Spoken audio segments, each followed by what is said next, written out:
आप अपने पति को भगवान मान के खूब प्यार करो तो दूसरे की तरफ जाएगा ही नहीं। आप प्यार कम करती हो तो उसे लगता है यहां से प्यार कम मिल रहा है, वो साइड से प्यार लेना चाहता पड़ोसन का। इसलिए आप खूब प्यार किया करो अपने पति परमेश्वर को, प्यार में कमी ना हो। वरना और पुरुष को चाहिए कि आप अपनी नारी का आदर करें, सम्मान करें। जो पुरुष नारी का सम्मान करता है, इज्जत करता है, उसके घर में सदा लक्ष्मी और अन्नपूर्णा माँ की कृपा बनी रहती है। इसलिए पुरुष को चाहिए नारी का सम्मान करे और नारी को चाहिए पुरुष का आदर करे।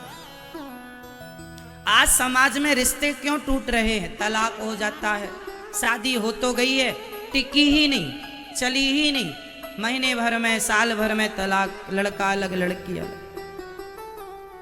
अच्छा बताओ, आज के समाज में, आज के समय में सबसे ज्यादा तलाक होते हैं। उस तलाक के जितने भी केस हैं सब पर आप स्टडी कर लीजिए, सब पर रिसर्च कर लीजिए, बताइए कि उस तलाक में सबसे ज्यादा गलती किसकी है।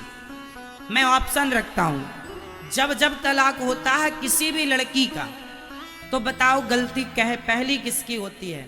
ऑप्शन सुनो, तलाक में गलती किसकी? पति की, पत्नी की, लड़की की मां की, या लड़के की मां की? ऑप्शन 4, बताओ किसकी गलती से तलाक होता है?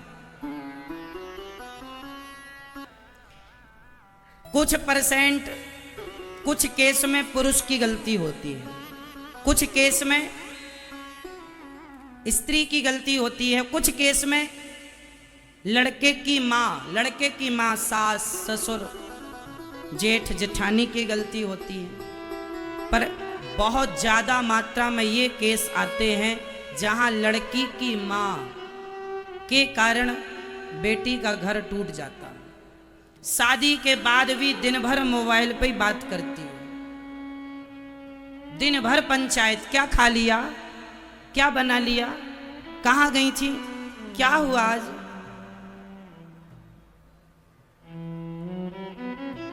अभी प्रश्नोत्तरी में अभी यहाँ एक माँ हमसे पूछ रही थी कल या परसों, बोले महाराज हमारी बेटी है, उस बेटी ने, हमारी बेटी ही है, कोई है नहीं बेटा, तो बेटी को हमने घर बुलाया तो हमारे घर के ऊपर बेटी ने अपना घर बना लिया और अब हमसे कहती है निकल जाओ।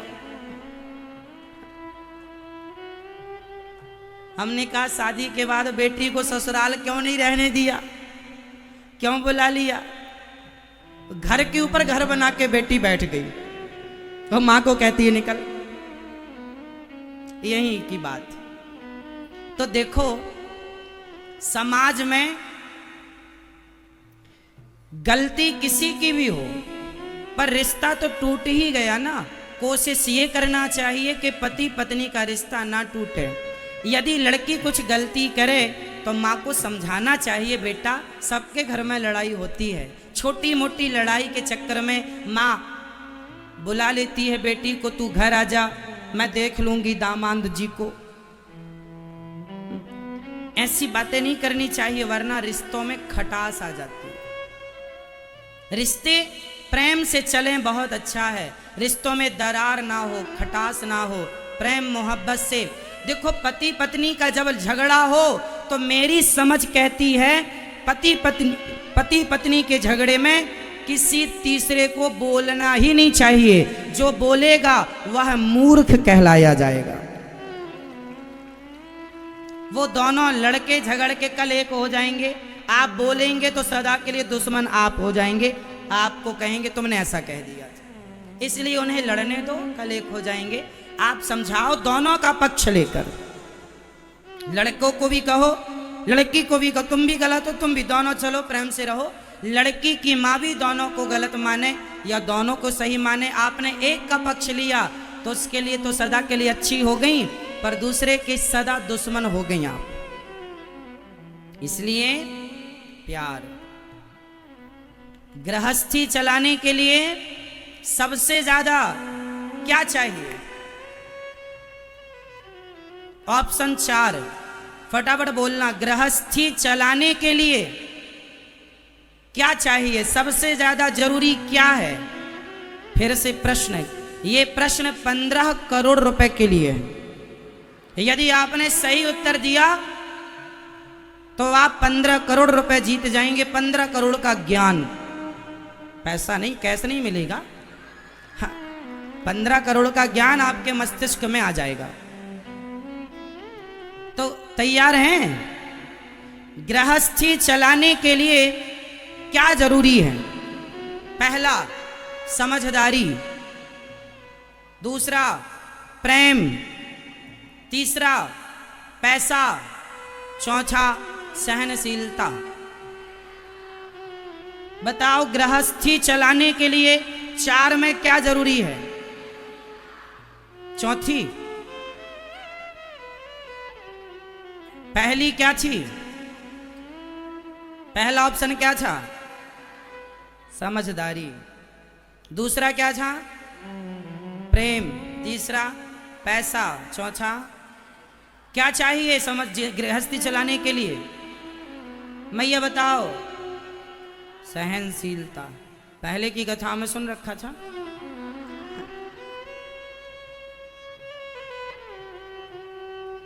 सही उत्तर है आपका 15 करोड़ रुपए का ज्ञान आपके खाते पे। बस ये ज्ञान बनाए रखना, बह ना जाए।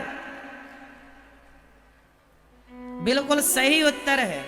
गृहस्थी चलाने के लिए सबसे ज्यादा क्या चाहिए? अरे समझदारी तो आ ही जाएगी, प्यार हो ही जाएगा, पैसा आ ही जाएगा, पर सहनशीलता आएगी। सहोगे तो रहोगे, और रहोगे तो प्यार होगा। रहोगे तो प्यार भी होगा, समझदारी भी होगी, पैसा भी होगा। रहोगे नहीं तो समझदार कैसे और प्यार कैसा? इसलिए गृहस्थी चलाने में सबसे ज्यादा यदि किसी की जरूरत है तो सहनशीलता की। इसलिए आज के रिश्ते इसलिए टूट जाते हैं क्योंकि सहनशीलता किसी के अंदर नहीं है। पति ने कुछ कहा, पत्नी को बुरा लग गया। पत्नी ने कुछ कहा, पति को बुरा लग गया। अरे भाई, बुरा मानो मत, सबके साथ होता है ऐसा। सबको सुन के चलना पड़ेगा। मंदिर में मूर्तियां यदि छेनी और हथौड़े की चोट ना खाएं तो क्या वो मूर्ति भगवान कहलाएगी? हर भगवान को जो मंदिर में बैठे हैं, मूर्तियों को छेनी और हथौड़े की चोट से गुजरना पड़ता है कि नहीं? हाँ या ना? छेनी और हथौड़े की चोट खाकर भी भगवान स्माइल करते हैं, इसलिए तो वो भगवान कहलाते हैं। इसलिए तो भगवान है। मुंह पर हथौड़ी चलती है, होंठों पर हथौड़ी चलती है, फिर भी स्माइल, फिर भी मुस्कुराहट। और आप लोग देखो, शादी के बाद खुल के हंसे नहीं आप लोग।